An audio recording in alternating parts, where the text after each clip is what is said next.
All right. So apparently, we get to make a choice between having a government or having legal access to THC to make our own medical and body autonomy choices. The government's been shut down for a while. Outside of air traffic control, hasn't really bothered very many people. Um, you know, I think it's horrible that we get to choose between having a government and the SNAP, which is obviously creating some issues, and air traffic control, or medical autonomy. But apparently, what happened was the alcohol industry got together and paid off enough of the guys that in order to reopen the government, we don't get to have THC anymore. No Delta 8, no Delta 9, no THCA, no THC in anything, because it's bad. And alcohol's awesome because alcohol's legal, and alcohol's a giant lobby and it's paying lots and lots of people lots and lots of cash. So that's kind of where we're at right now. Um, the Alcohol is significantly worse for you in pretty much every single way, and worse for society than cannabis. Alcohol creates violence, it creates rape, it creates all sorts of terrible things that cannabis really just doesn't stack up to as far as the instances of occurrence. So, why are we at this point where we're trying to take it away? It's because obviously they're getting paid by somebody to do it. So most likely the alcohol lobby. This is a major issue.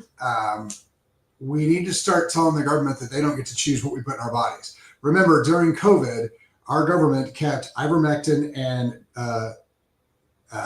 it's not butazine, budesonide away from us because they wanted us to get sick and die so they could create fear so they could sell the vaccine. That was the entire reason. There's doctors right now who are fighting to get their licenses back because they gave budesonide to patients and saved their lives. But the government, the medical industry said, you can't do that because if you save their lives, they won't want to take the shot. And that's why they lost the licenses. Our government has actively kept medications from us that are critical to our function, our life. Psychedelics have an 85% cure rate for addiction. We've known this since the 60s. Don't you think that would have been beneficial during the medically created opioid crisis? Remember when the FDA came out and said, if you buy opium from us, it's no longer addictive. We've known it's addictive since the 1800s, but we put a special candy coating on it, and trust us, if you buy opium from us, you won't get addicted. And then 20 years later, they're still going, we don't know how to fix this. Yeah, we do. It's psychedelics, but they don't want that because guess what? If you're addicted to stuff, you buy it more. So this is the entire thing.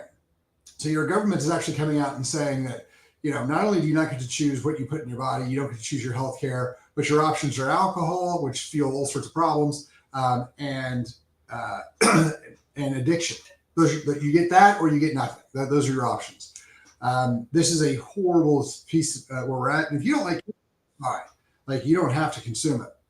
But the idea that we're going to step up and say no one gets anything, no one has the right or the choice to do that is absurd. And they come out like, well, it's for safety. Where have all the deaths, where have all the horrible, terrible things that have happened since it's been legal in the past couple of years, last 5-7 years? There aren't any because it's not that big of a deal. It's not that dangerous. Yeah, I know. Dr. Amen came out and said, if you smoke pot, it's going to eat your entire brain away. And he did say that. He said that cannabis is going to eat away all your gray matter. Well, so here's the thing. I actually like Dr. Amen. I think he's a genius. I think he's a great guy. I think he's done a lot of phenomenal work. Here's the problem. He's very medical.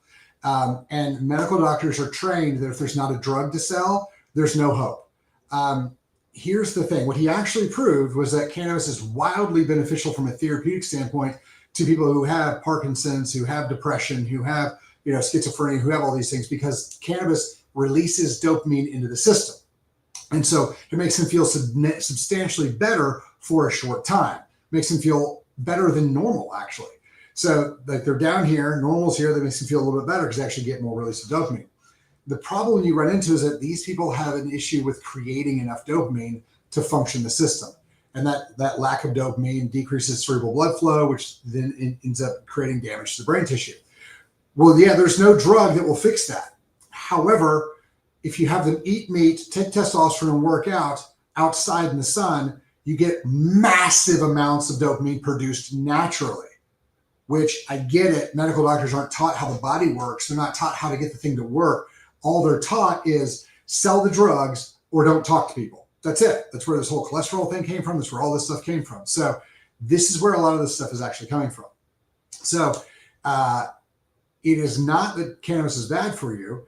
It's that some people need help creating more dopamine. That's literally the only issue we've seen with it, is that some people need to create more dopamine. And the way I just told you to do it will fix the vast majority of them. Now, some people have MOA, COMT and MOA issues from genetics. Super easy. Run a genetic test, find that out.